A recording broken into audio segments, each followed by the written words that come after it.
Jadi kita ke Malang. Jadi berang-berang mau berangkat.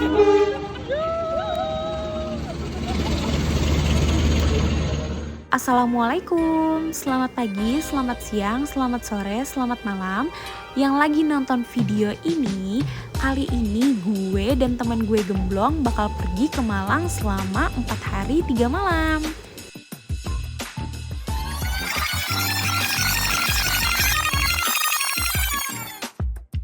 Perjalanan perdana gue naik kereta ekonomi stainless steel New Generation KA Majapahit dengan harga Rp350.000 plus Rp4.500 untuk biaya perlindungan kecelakaan diri. Keretanya nyaman, modern, simple, dan mewah. Kursi penumpangnya empuk, ada headrestnya, posisi kursi bisa diatur searah laju kereta, jadi nggak pusing lagi karena berlawanan arah. Bisa direbahkan, ada port USB di masing-masing kursi dan stop kontak juga. Pintunya tinggal pencet aja langsung terbuka dan akan tertutup dengan otomatis. Nggak bingung juga naik kereta ini karena ada TV display yang nampilin posisi stasiunnya. Toiletnya bersih, ada foot washernya juga untuk berwudu.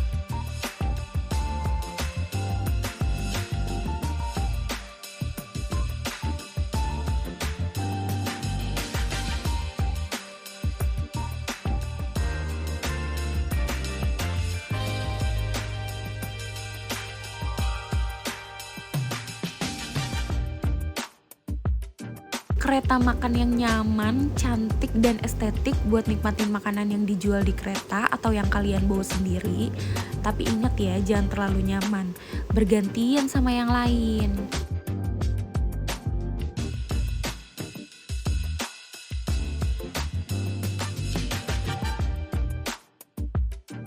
Ada musola juga untuk penumpang muslim, cukup untuk 2 orang. Ada mukenah juga kalau kalian gak bawa mukenah.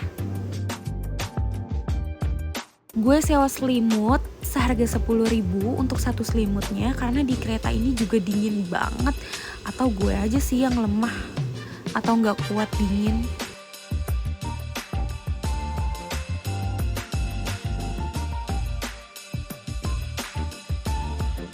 Setelah 14 jam perjalanan, alhamdulillah kita sampai di Malang dengan selamat.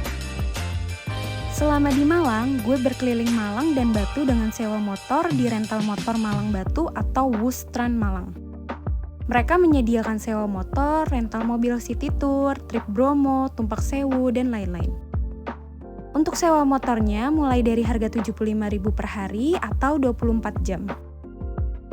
Gue sewa Scoopy dengan harga Rp80.000 per hari plus biaya antar jemput Malang Rp10.000. Adminnya ramah dan yang antar motornya juga ramah. Jadi jangan takut buat tanya-tanya ya.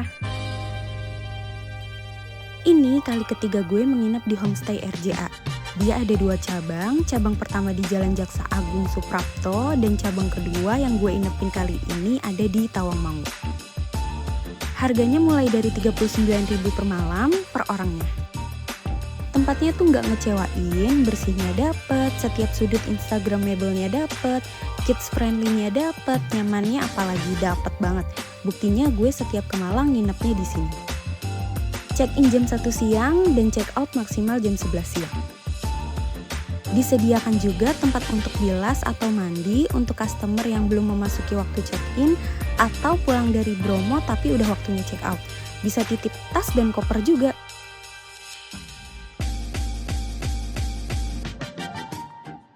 Ini contoh kamar yang gue tempatin selama 4 hari 3 malam di RJA 2 Tawangmangu, room 8.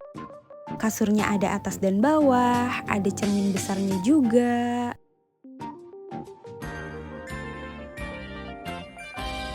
Ada hangernya juga, ada meja, tisu juga disediakan. Ada tempat sampah yang cukup besar dan kamar mandinya yang bersih juga. Cuma tidak disediakan alat mandinya ya. Untuk di lantai 3-nya ada tempat bermain untuk anak. Ada kafetaria juga dengan menu-menu yang simple tapi tetap enak. Rooftop yang nyaman dan teduh yang bikin betah lama-lama di situ buat makan atau sekedar ngobrol. Dan tidak lupa ada musolanya juga, cukup untuk 4 orang.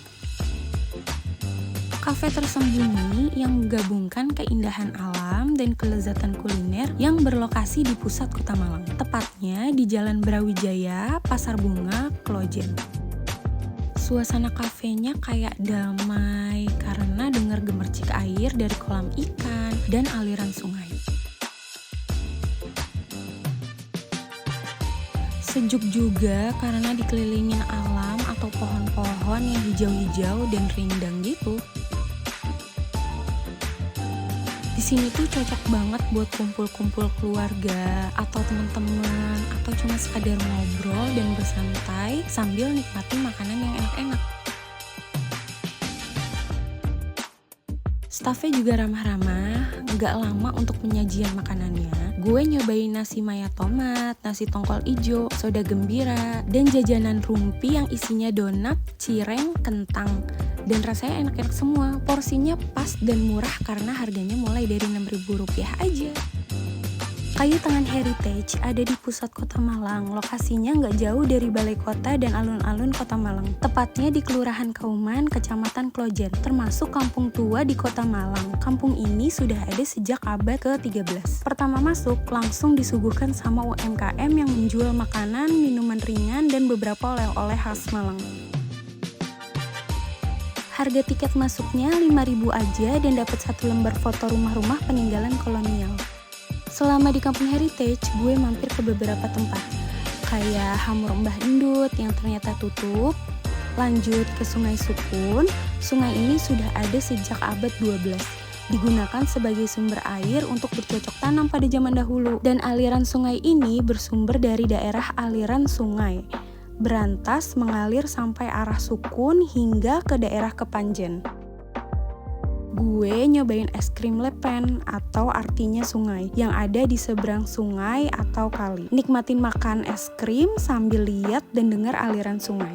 Di kampung ini ada rumah-rumah zaman dulu atau kuno yang masih dijaga dan dirawat dengan baik oleh pemiliknya sekarang. Terus lanjut ke Gift Love Portrait Box, menarik dan unik. Foto box tapi hasil fotonya digambarin secara manual. Untuk proses penggambarannya, kirim foto yang oke banget ke nomor yang tertera. Abis itu tunggu 10-15 menit dengan harga mulai dari Rp20.000 aja. Jadi deh hasilnya yang lucu banget. Gift Love juga menjual bunga-bungaan gini mulai dari Rp10.000. Abis itu gue lanjut ngemil-ngemil lucu di Calathea Garden. Dari luar kelihatan kecil, pas masuk cukup luas loh. Ada musola dan ada ruang bacanya juga. Tempatnya sejuk, indoor dan outdoor yang tetap teduh dan tenang gitu. Terkenal juga karena pohon bougainville yang cukup besar di tengah-tengah kafe. Makanan dan minumannya juga enak buat teman ngobrol atau sekedar ngerjain tugas atau kerja yang mulai dari harga Rp5.000 aja. Gue nyicipin taro, green tea latte, tahu wale, dan snack platter. Ini tuh wisata malam terbesar di Jawa Timur. Kalian bakal nemuin keindahan gemerlap lampu LED dan taman lampion yang buka dari pukul 5:30 sore sampai pukul 11 malam. Harga tiket masuknya waktu itu lagi promo Agustusan. Reguler Rp79.000 dan terusan 2 Rp125.000. Kalau harga normalnya untuk weekdays mulai dari Rp85.000 dan weekend mulai dari Rp90.000. Di tiket yang gue beli harusnya dapat hampir semua wahana atau spot. Cuma karena gue lagi ngerasa kurang enak badan, jadi cuma naik beberapa wahana atau spot yang santai-santai aja. Kayak Museum Ganesha, destinasi wisata edukatif memiliki banyak koleksi produk-produk kebudayaan nasional yang berusaha memperkenalkan dan melihat kembali koleksi peninggalan sejarah kebudayaan Indonesia. Beberapa contohnya kayak wayang kulit, patung replika presiden dari yang pertama Bapak Soekarno hingga saat ini Bapak Joko Widodo. Ada si Unyil, topeng-topeng Cirebon,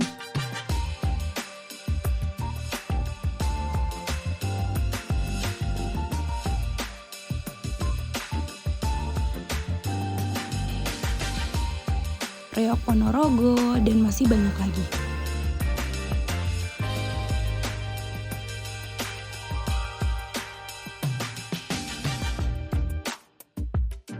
Abis itu lanjut ke Taman Dinosaurus, Taman LED dan lampion. Dipenuhi dengan pohon-pohon, bunga-bunga, dan apapun yang dihiasi oleh lampu LED. Ada dancing water fountain, hula village, taman Hawaii, dan masih banyak lagi.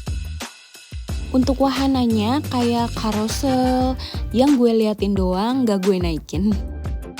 Terus ada Paradise of Light, kita bakal dibawa naik mobil yang digerakin mesin otomatis ngikutin jalur yang udah ada sambil nikmatin indahnya bunga-bunga dan pohon-pohon LED. Kurang lebih 20 menit untuk waktunya, ada beberapa spot yang bakal difotoin sama staffnya untuk kenang-kenangan dan bisa dibeli all soft file seharga 30.000. Gak beli juga gak apa-apa ya, ini contoh fotonya.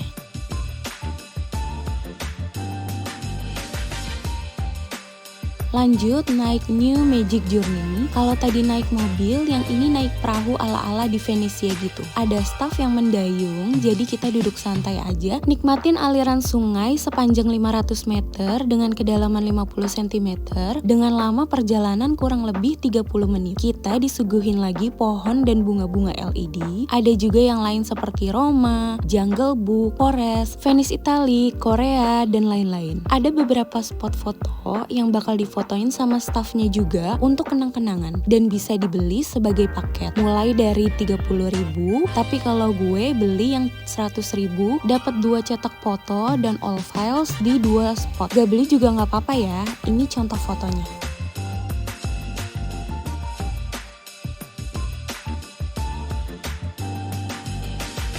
Nyobain banget nih naik bus Damri ke Pantai Balai Kambang. Mulai dari Pulau Damri jam 7 pagi, tapi gue nggak tahu jadi gue beli dari Terminal Hamid Rusdi dengan tujuan Balai Kambang jam 8 pagi. Bus Damri ini ada setiap hari, mulai dari jam 7 pagi. Keberangkatan ada 2 kali, jam 7 pagi dan jam 4 sore. Biayanya 15.200 aja untuk sekali perjalanan dan bisa dibeli melalui aplikasi. Dan bawa plastik buat kalau jackpot di bus. Setelah perjalanan kira-kira 3 jam, sampai di Balai Kambang.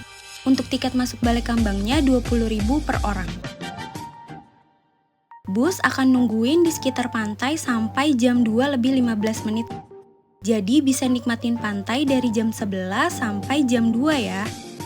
Bisa duduk-duduk aja, makan banyak juga kok yang jual. Main ke pura atau lari-larian di sekitar pantai dan lain-lain.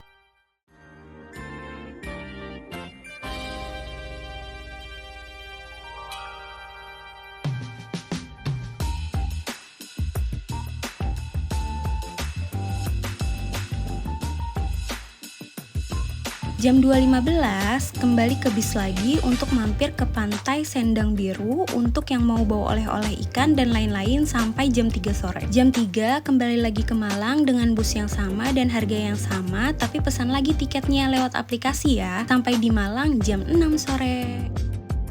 Makan all you can eat sushi dengan harga 66.000 aja. Tapi belum termasuk minum dan PPN ya. Tanpa batas waktu juga, dapat beberapa jenis sushi, ramen, dan rice ball, dan beberapa jenis sate gitu secara acak. Konsepnya ala-ala cafe Jepang gitu, staffnya ramah-ramah banget, makanan dan minumannya juga enak-enak. Kalau makanannya habis dan masih lapar bisa langsung tambah lagi, karena kan all you can eat. Tapi kalau makanannya nggak habis, bisa dibungkus dan dibawa pulang loh.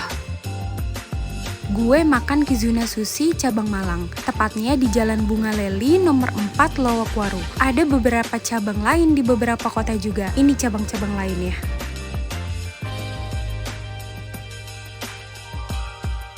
Buka dari jam 7 pagi sampai jam 10 malam.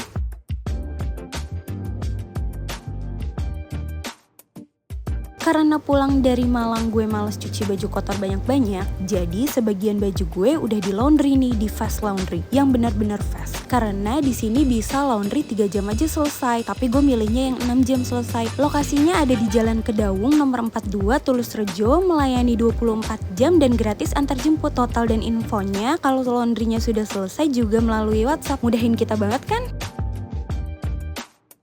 Salah satu kuliner legendaris di Kota Batu yaitu Warung Khas Jawa 1985.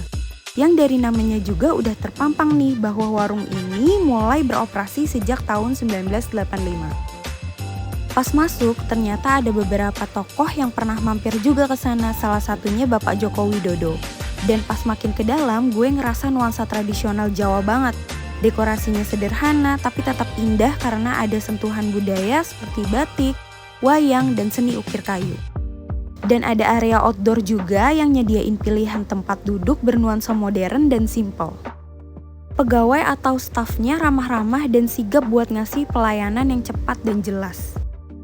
Kami pesen nasi bali daging, nasi rawon, tempe mendoan, susu jahe, dan wedang jahe. Rasa makanannya tuh Jawa banget. Manisnya dapet, tapi pedesnya juga dapet. Minumannya juga pas buat diminum di daerah Batu yang cukup dingin. Untuk harganya mulai dari Rp5.000. Lokasinya ada di Jalan Diponegoro nomor 69, Sisir, Batu. Buka dari jam 6 pagi sampai jam 6 sore. Yang katanya wisata spot foto yang dibuka sejak 2017, ini berlokasi di Dusun Brau, Desa Gunung Sari, Kecamatan Bumiaji, tepatnya di dalam kawasan Gunung Banyak. Banyak pengunjung yang datang buat naik para layang, foto-foto, atau sekedar santai-santai di kafe sekitar sana sambil nikmatin udara sejuknya Batu dan lihat pemandangan kota Batu dan kota Pujon dari puncak Gunung Banyak. Katanya juga, Taman Langit ini menggambarkan tentang 7 cahaya cakra manusia atau bidadari. Oleh karenanya, tempat wisata ini dihiasi dengan 2 patung wanita bersayap sebagai penggambaran bidadari. Terdapat juga 3 patung lainnya, yakni Angsa Wahana Brahma, Garuda Wahana Wisnu, dan Singa Wahana Siwa.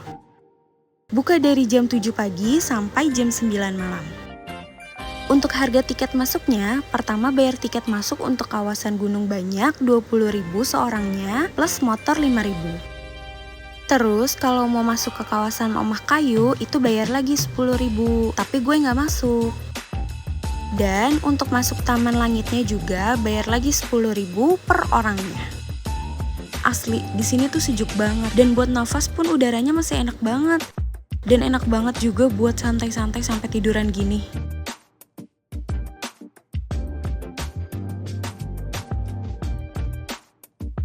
Omah Madang Sarijoyo, tempat makan dengan nuansa yang lebih tradisional lagi, lebih kental Jawanya juga, yang berlokasi di Jalan Terusan Metro RT 1 RW 1 Sumberjo, Batu.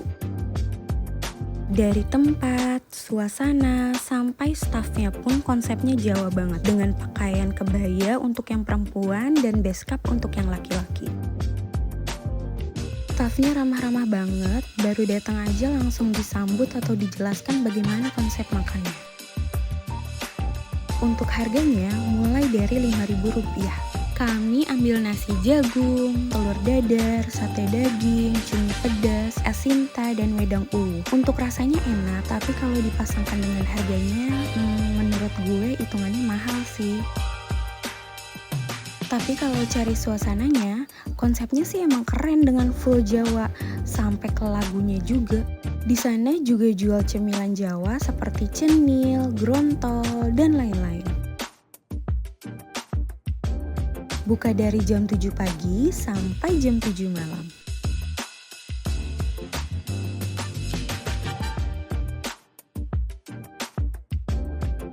Dan ini contoh kalau musiknya lagi dinyalakan. Jawa banget kan? Awalnya mau ke kebun bunga pikok dan ladang bunga matahari, tapi udah keliling sekitar tempatnya sampai cari-cari di tempat lain, ternyata bunga pikok dan bunga matahari udah pada panen. Jadi baru mau mulai penanaman lagi alias belum ada bunganya lagi. Alhasil karena pas keliling-keliling banyak kebun bunga mawar, kita mutusin untuk main ke kebun bunga mawar. Cantik banget, jadi mau punya kebun bunga mawar. Emang jodohnya sama bunga mawar, bukan sama pikok atau matahari. Kita main di pinggiran kebunnya aja, kalau masuk nanti susah keluar, baju yang kita pakai nggak mendukung soalnya untuk duri-duri mawar. Dan ada beberapa kebun yang lain juga. Kita mampir ke Masjid Agung Al-Hidayah di Jalan Raya Karangan, Jakaan, Bonowari, Karangploso, Malang. Masya Allah, cantiknya masjidnya.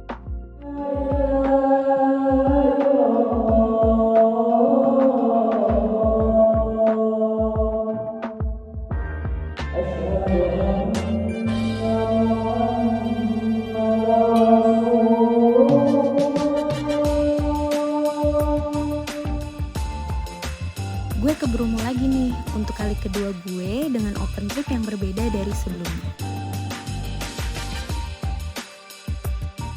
Kali ini pakai open trip dari Exotic Bromo dengan harga 300.000 per orangnya. Penjemputan PP area Malang Kota sudah termasuk BBM, driver, jeep, tiket masuk Bromo, dan eksplor beberapa tempat kayak Sunrise Point, Widodaren, Pasir Berbisik, Bukit Teletubbies, dan lain-lain.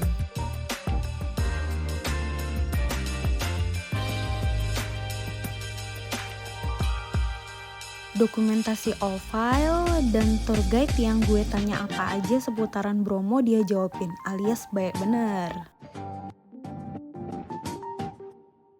Bintang-bintang kelihatan jelas banget, sunrise-nya masih tetap cantik, Masya Allah. Alhamdulillah dapat cuaca cerah juga dan cukup berangin. Untuk dinginnya, kalau kata orang Malang sih lagi pengaturan awal dinginnya Malang nih. Emang gue juga ngerasain lagi dingin banget sini Malang. Kesalahannya gue di sini adalah gue salah pilih hari. Gue pilih hari Minggu dan bener rame banget sampai macet. Dan pemotor juga banyak yang kesini.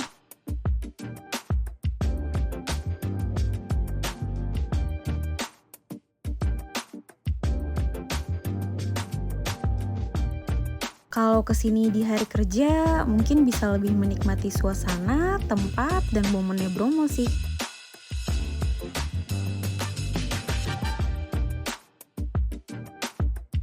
Karena ke Bromo sebelumnya gue udah pernah duduk di belakang pas di jeep, nah sekarang gue nyobain duduk di depan nih. Gimana sih sensasinya duduk di depan kalau lagi ke Bromo?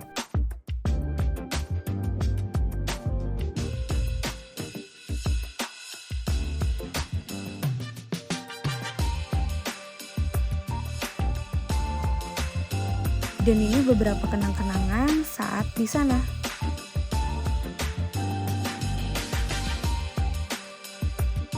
Perjalanan di Malang selesai, ditutup dengan gue pulang naik bus yang biasa gue naikin, Rosalia Indah. Terima kasih sudah menonton. Yuk kita ketemu lagi di lain waktu. Assalamualaikum. Bye-bye.